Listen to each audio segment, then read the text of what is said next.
অজন্তা গুহার পর আমাদের আজকের গন্তব্য পৃথিবীর সর্ববৃহৎ মনোলিথিক স্ট্রাকচার ইলোরার কৈলাস মন্দির। ফারদাপুর থেকে বাসে ফুলামবাড়ি, তারপর রীতিমতো অটোতে ঝুলতে ঝুলতে প্রায় 3.5 ঘন্টা পর আমরা পৌঁছেই গেলাম সেই ইলোরায়। অষ্টম শতকের রাষ্ট্রকূট সাম্রাজ্যের শিল্পভাবনার এক অতুলনীয় নিদর্শন এই কৈলাস মন্দির।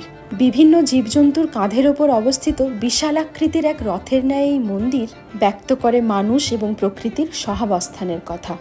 এবং এসব ছাড়াও নিপুণতার সাথে এখানে ফুটিয়ে তোলা হয়েছে রামায়ণ এবং মহাভারতের বিভিন্ন খণ্ডচিত্র।